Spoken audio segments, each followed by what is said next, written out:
Hello, and welcome to the Mapping the Doctrine of Discovery podcast. The producers of this podcast would like to acknowledge with respect the Onondaga Nation, firekeepers of the Haudenosaunee, the indigenous peoples on whose ancestral lands Syracuse University now stands. And now, introducing your hosts, Philip Arnold and Sandra Bigtree.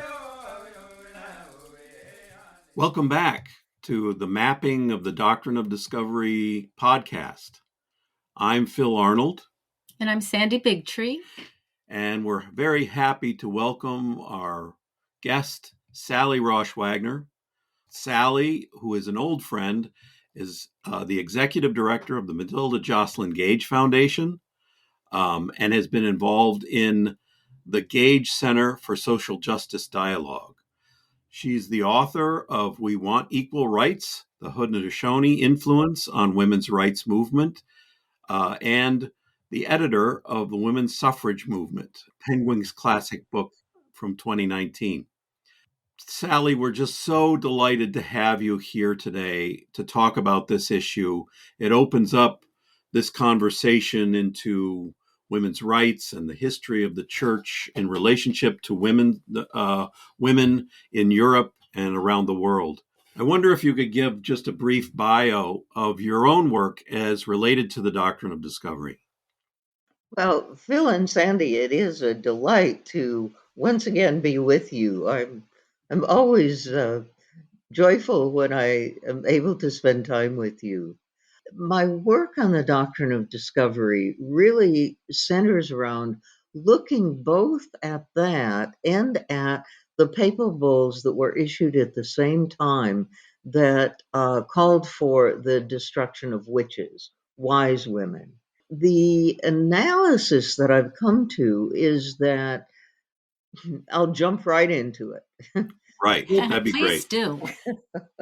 I think Matilda Jocelyn Gage, who is my intellectual mentor from the dead, believed that there were political religions, and Christianity being a major one. The analysis that she had was that they are about power and not virtue. They're about power and not morality. And if we look through that lens at early Catholicism, cementing power in the world, if you want to take control of human beings, you can control two things and you will have virtually absolute control of them.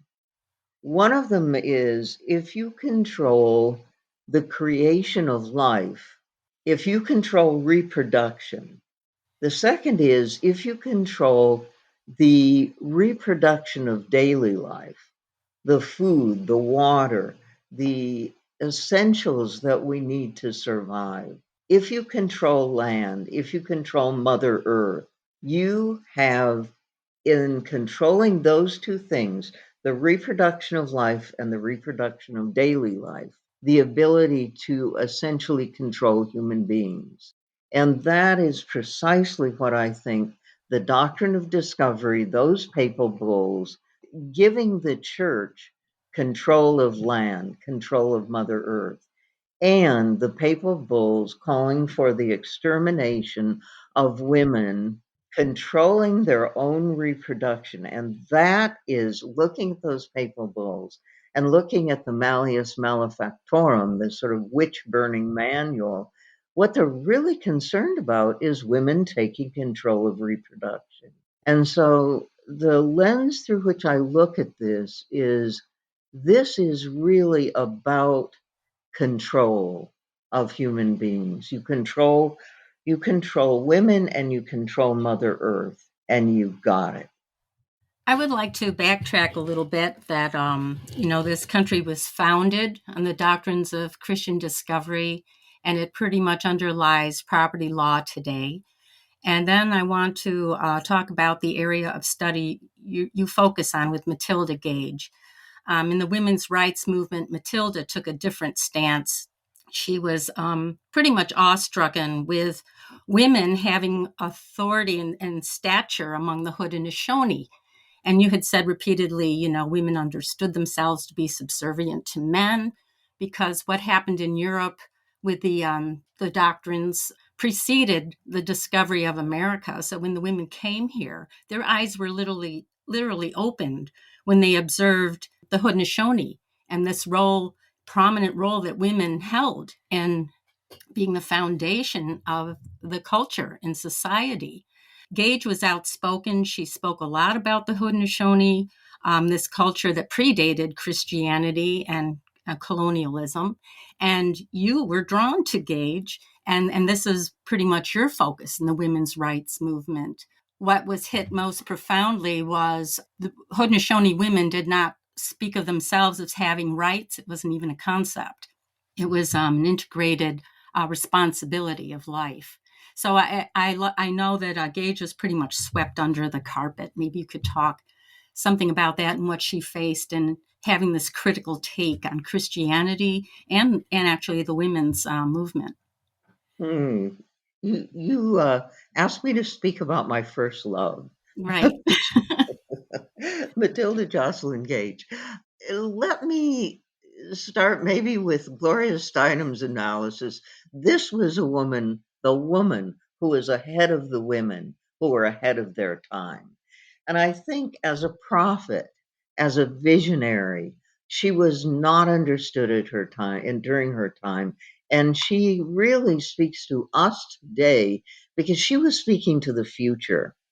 She, in the end of her major work, Woman, Church, and State, she describes a revolution such as the world has never seen, and it is women against church and state. Every existing institution will be destroyed. The result will be a transformed world. She envisions the end of patriarchy. She envisions the end of capitalism. And the reason I know that is because when she and Elizabeth Cady Stanton were analyzing what's the importance of the vote, they said the vote is simply a tool by which to lift the fourfold oppression of women at the hands of the church, the family, the capitalist, and the state. And if we look at that, they put church first. Gage said the church, Christianity, is the foundation of women's oppression in the West. And the corollary was the foundation of Christianity is the oppression of women. Stanton put it this way: you take away the woman, you take away the apple, you take away the serpent, and you've pulled the rug out from under Christianity. The foundation of Christianity is the story of Eve, the bringing of evil into the world. If Eve had not brought evil into the world, there would be no need for a Christ. There would be no need for salvation. We'd still be in the Garden of Eden. So the idea of woman being the creator of evil is at the foundation of Christian theology. That was the analysis of Gage and Stanton. So if we look at the state, interestingly, at the time of the revolution in this country, the American Revolution, or shortly before, the English common law code had been strengthened and codified by a jurist named Blackstone. Now, Blackstone was a judge in the witch burning trials. And what Blackstone came up with was to define women in the common law code as dead in the law once they married. They ceased to exist legally. They had no existence, which meant that, of course, they couldn't, do a simple thing like vote. They had no right to their possessions. They had no right to their children. Husbands could will away an unborn child on their deathbed.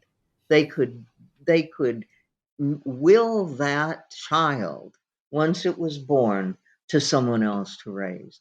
So, so the position of women in the United States was non-entities legally, and that manifested itself in their whole lives, and religiously as evil, the source of evil in the world. So when they saw Haudenosaunee women, they saw, and the Haudenosaunee civilization, they saw the mirror opposite of their own world, the absolute mirror opposite. Women, instead of being the creators of evil, were the creators of the earth, of Mother Earth. Women, instead of being under the authority of men, were, and equality is a term that only makes sense in the West. It only makes sense in an unequal world. They had, as you say, clan mother, it wasn't her right to choose the chief, nominate, hold him in office, and remove if necessary. That was her responsibility. And the chief had equal and balanced responsibilities. So, women who had absolute authority of the decision about when children would be born. It was women who lived in the world that gave Matilda Jocelyn Gage and Elizabeth Cady Stanton. I want to point to these two women. I'll tell you why in a minute. It gave them a vision of a world, not that was like, wouldn't it be great if, a dream. This was a world in practice that they saw in practice. Now, if that's not transformational in terms of your thinking, but how were these the two women who saw it? And the reason I think is because they had divested themselves of Christian belief. They were no longer under the authority of Christian faith, which said, if it doesn't make any sense to you, it doesn't matter. You must believe these myths. And they had rejected those Christian myths. And so I think they were able to see imperfectly through lenses of racism, as I continue to see today. It's embedded in our culture, so we can only see as far as we as a culture have rid ourselves of racism. And their vision was not perfect, but they saw a world in harmony and balance. Matilda Jocelyn Gage said of the Haudenosaunee, never was justice more perfect, never was civilization higher. At this point, I would like to interject that we have a peace center here called SCANO, the Great Loft Peace Center. It's where peace came to the Haudenosaunee thousands and thousands of years ago. And part of that process of peacemaking among these peoples that were kind of at war with one another, seriously at war with one another, Peacemaker came and he was able to turn it all around and help bring them back to peace. And Sid Hill today, the current Tadadao of the Haudenosaunee Confederacy, reiterates that peace can only be obtained when you're in proper relationship with the natural world. So one of the key elements in restoring peace and integrating a more regenerative kind of relationship with the earth involved women reconnecting to the earth through their clan.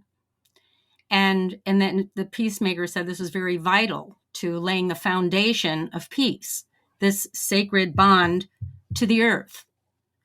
And so when the founding mothers of the women's rights movement, their eyes were not only open to the role of women, they also saw pure streams and, where you could dip a cup into the waters and drink in many places still on this continent. The connection to the earth and having equality with the beings of the earth is really foundational.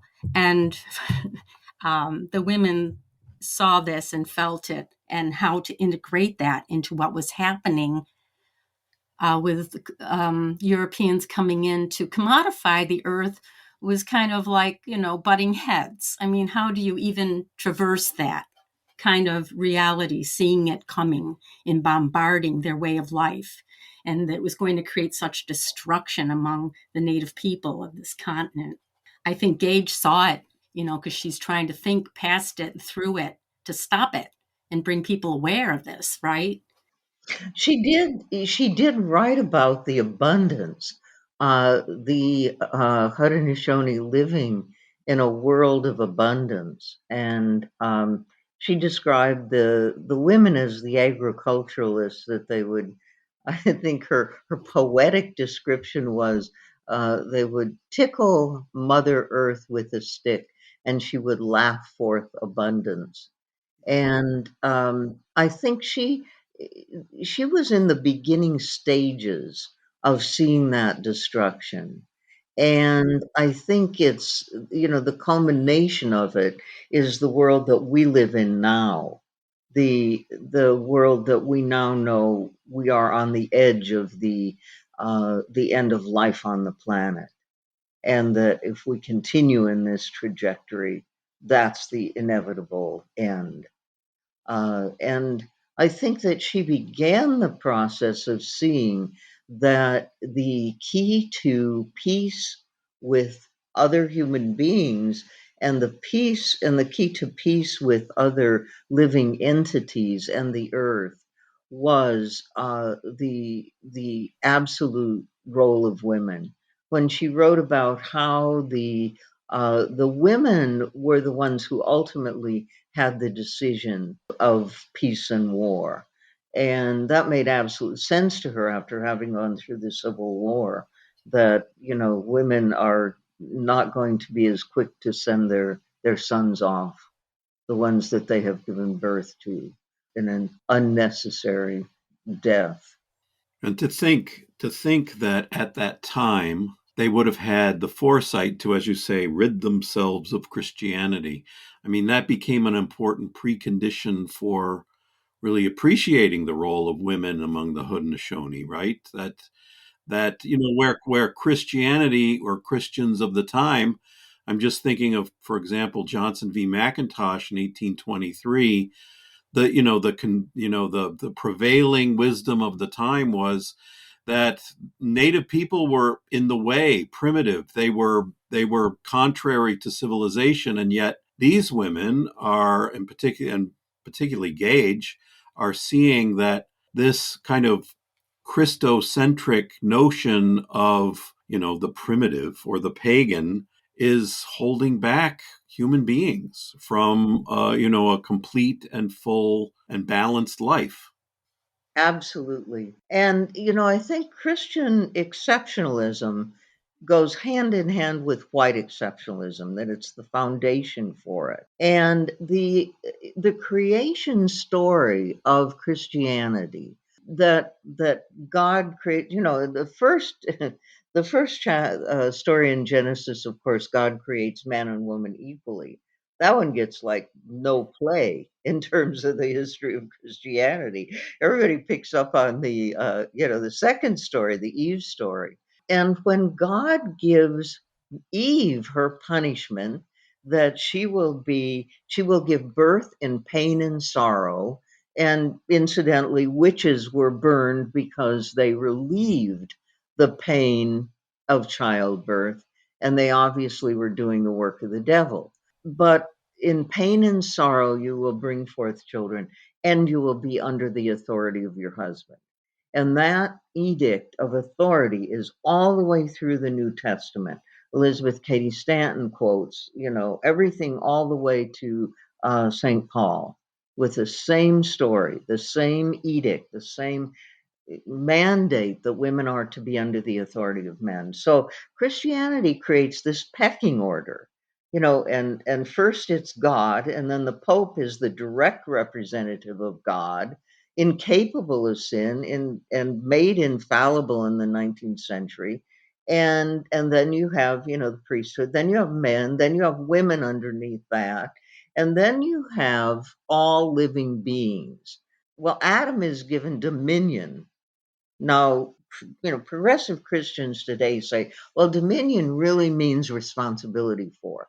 But that sure as hell is not the way Christianity has interpreted that. It's dominion has meant we can do anything we want with entire nations of beings. We can murder entire nations. passenger pigeons were so thick in this area that Gage's son talked about knocking them out of the air and making, pies out of these. His mom making pies out of these little teeny tiny passenger pigeons, knocking them out of the air with a stick. The air would just be thick. This entire nation, billions of human beings, completely murdered, genocide. So, I think that Christian idea that you have dominion over the earth, and Adam's punishment, basically, because he listened to the serpent and Eve, is that he is to go to war with the earth. It's you're going to bring forth food from the soil, and it's going to be tough, baby. Setting up warfare with Mother Earth and absolute authority to do whatever you want with any other living being is, I think, the foundation of Christianity, and we see that played out in the world today. But also what you're describing too are the precondition for global capitalism. I mean, Yes, in the form of consumerism, which is really kind of a late 19th century formulation that then, we've inherited from the 20th century. So these women were also kind of predicting that if you have this hierarchical model of human relationship to the earth, then that really sets up a relationship in which human beings are free to take whatever they want, exactly. and exploit it to the degree that they feel they need. And this becomes of course, self-defeating, and we're end up with climate change. So these women are understanding, with the help of the Haudenosaunee, are understanding that where we are today is just, untenable. It's not viable. Toward the end of her life, it's interesting. I think that sometimes you can follow the progression of progressive people or of activists. That as you become more and more and more aware of what's going on, you see more and more what the problem is. And Stanton starts out, we got to have rights for women. She ends up, her motto at the end of her life was, the few have no rights to the luxuries of life, while the many are denied the necessities. So, Gage similarly, she begins to see the evil of capitalism and its effect on human beings, at least. And now we see the manifestation of it in its advanced stages. Do you need help catching up on today's topic? Or do you want to learn more about the resources mentioned? If so, please check our website at podcast.doctrineofdiscovery.org for more information. Now, back to the conversation. Yeah, and how do we grapple with this now? I think your work on this history is helping us to think through how we came to be here and what some of those solutions might look like. Before we get into that, though, I'd like to ask you to take us back to the 15th century again. Who were these wise women that were being persecuted by the Inquisition, and because much of what we're talking about is the elimination of these indigenous peoples of Europe, right, and their leaders. Much of what we're talking about is an authority structure that is indigenous to Europe, led by women, oftentimes, that was perceived to be in opposition to the authority of the church and the aristocracy. So, can you take us back a little bit to the 15th century, to this really important moment in human history when there's an assault on indigenous peoples that's pre-American? Yeah.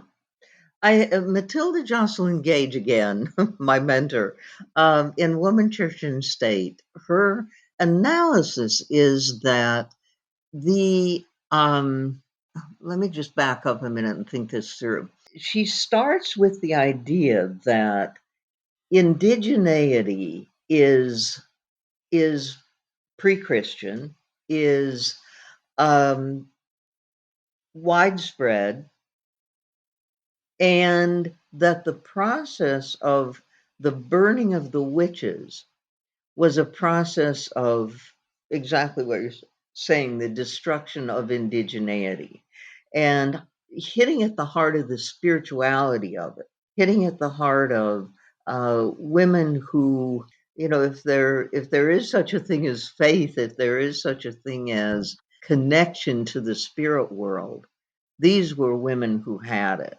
And the church could not allow that.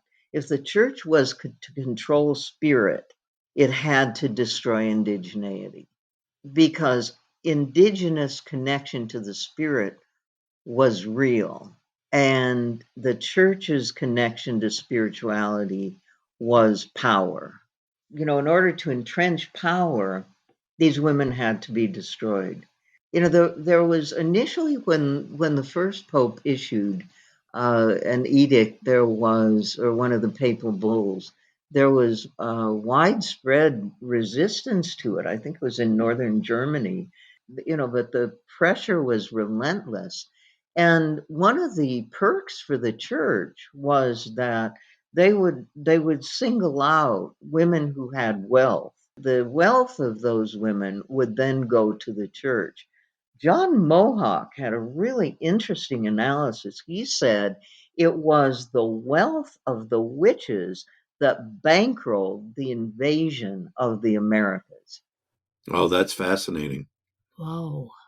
And that makes real sense. Because So, yeah, there's a real investment Hmm. in the culture centers, right? The cultural Mhm. centers that then is appropriated by the church and by what we'd call the state now, but by the kings and queens. And the burning of the witches, or the destruction of the witches, continued on. It was taken up by the state and then brought, of course, into the U.S. And this was really an interesting find when I found. I'm trying to think. He was one of the early ministers. I have to think of his name in a minute. But when he was sort of questioned about his naming of witches in Massachusetts, when he identified, I think it was the wife of the governor, as a witch. And it was sort of like, then he had to really justify what he was doing. And the way he justified it was this. He said, you know, the devil had control of this entire land until Christians arrived here. And so the devil is losing his land base, and he's desperate. And so he turns to the most evil, those who will most listen to his words. And that, of course, is women. And so when he was asked to justify, why are you naming these women? What are you doing? It's just women, women, women. That was why. They're the ones that the devil turns to retrench his land from the Christians who are taking it over. Wow. Well, what do you think of this term witches then? Thinking Well, just, I mean, what kind of is that a category that we should be using?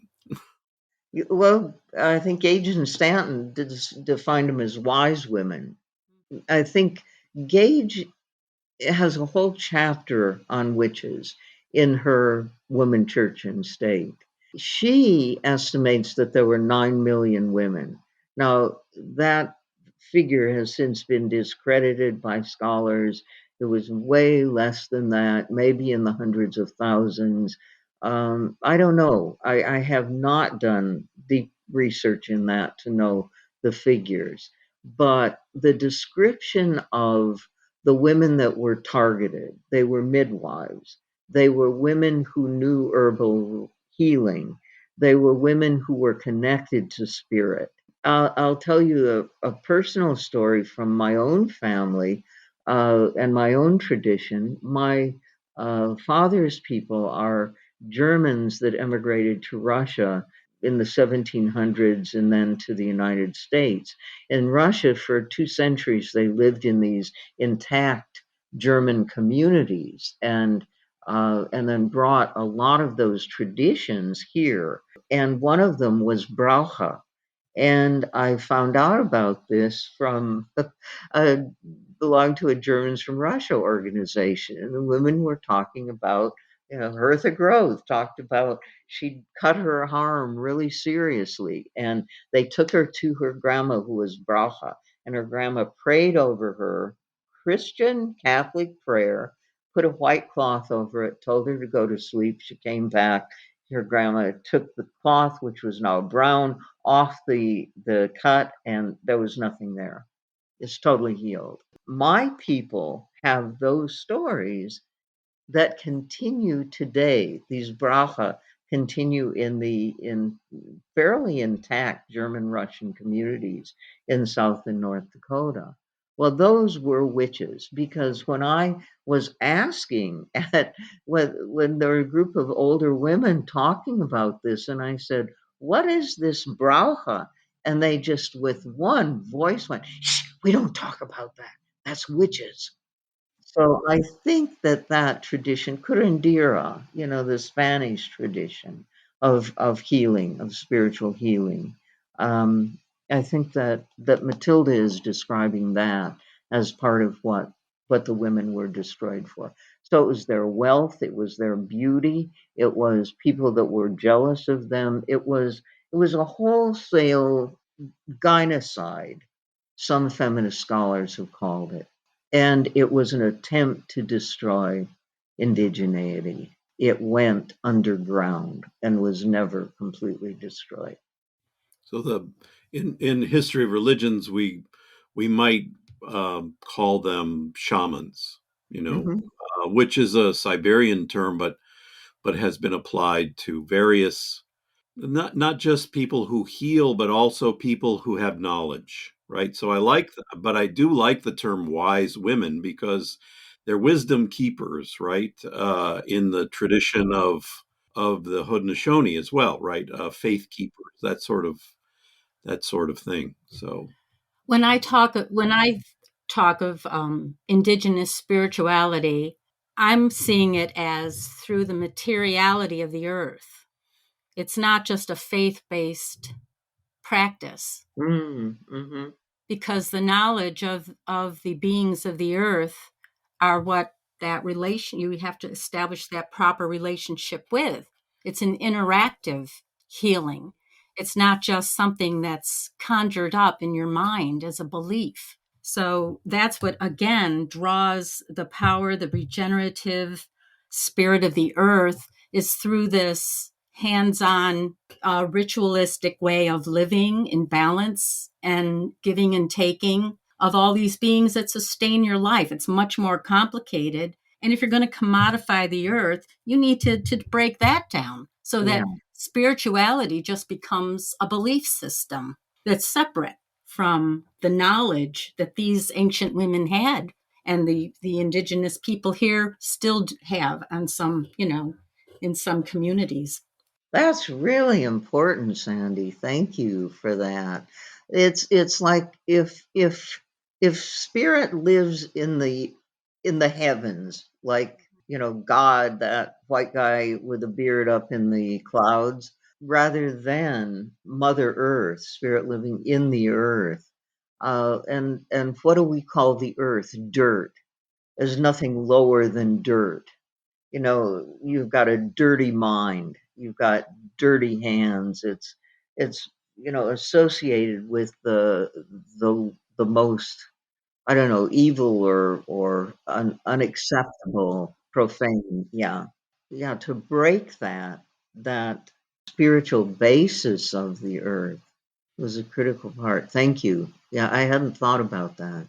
in the last little bit here, I'd like to talk about how because your work has been really just so powerfully received around the around the world, really, and has been transformative in so many quarters. And teaching class, you see students sort of reeling from what their future might hold for them, right? They're all concerned. We're all concerned about where we're headed and that sort of thing. But you remain hopeful, and I think that in the last little bit here, maybe we could reflect on some of the things that this knowledge about the role of women and women's liberation might have for the entirety of our the possibility of our having a future. What do you think about that? I mean, maybe a solution. I'm not asking about solutions. That's probably too much. But trying to think about what what kind of positive things that we can work on or work toward. Yeah, well, I first want to say that thank you for that, statement about my work. But the reality is that I am simply the opening act. I, I think one time when Pete Jemison introduced me, he said, "Well, this is something we've always known, but it took a white scholar to come along and, put it out into the world so it was heard." So I think that's really my role is to I can't speak about indigenous culture obviously from the center of it, and that's the real voice. And that gets to where my hope comes from and where the direction that I see. Then I've just finished a manuscript, Survival is Indigenous. That's just plain and simply, to me, the deepest truth I know, that the Western way is it's an experiment that is leading to the end of life on the planet. It has no other way to go. We as white folks don't have answers. I'll speak for me. I don't have answers because I am culturally bound. In as much as I try to shed, as much as I try to decolonize my mind, it's there. The racism will be with me till I die. Even though I really work at being a recovering racist and an emerging ally, but the voices of wisdom that can take us into the future are doing it now. It's not like we've got to figure out a way to. It's that shut up and listen. The wisdom remains, even though the religious religion and governments attempt to destroy it systematically has never completely succeeded. And those voices are the most important in the world today. Those voices are the ones that have thousands of years of knowledge, and it requires a couple things just quickly that I see it requiring is that I have to stop binary Christian thinking, good evil. It is both and that is the complexity with which we have to move forward. The other thing is that we have to undergo a change in our spiritual base, if you will, that, as long as I think Leonard Cohen said it sinks beneath your wisdom like a stone. And that I think is what Christianity does. I was raised in a Christian tradition, and it taught me to think in certain ways and to see myself in exceptional ways. And I have to rid myself of those in order to, like Gage and Stanton, see the wisdom ahead in front of me that is the path to follow. Well, I just want to interject, if the opening act is not on target, it can be the finale. And you have opened the door. And we do need to stay talking about all of this cross-culturally from both sides, or we're not going to figure out how to get through this. Mm-hmm. And your work has opened the door, engage in bringing that message through. that has really transformed the whole women's rights movement, in my estimation. It just cracked open the egg of possibilities for a future for everybody. Well, it's been an honor to have this small piece of the work that we're all doing. And I want to thank both of you for all the work and dedication that you have. You inspire me. This has been a great conversation, Sally. We could go on for much longer, but we're going to draw this to an end. I hope that this is the first of others in the future on our podcast. I think best of luck to you in all your writing and your future projects. We really respect what you do, and it's been great to have this short time to talk with you. Well, thank you. I really enjoyed it and I learned. All right. Thank you. So did we. We'd like to thank our guest, Sally Rosh Wagner, and our hosts, Philip Arnold and Sandra Bigtree. The producers of this podcast were Adam DJ Brett and Jordan Brady Loman. Our intro and outro is Social Dancing Music by Oris Edwards and Regis Cook. This podcast is produced in collaboration with Syracuse University Engaged Humanities and the Department of Religion, along with Indigenous Values Initiative and the American Indian Law Alliance.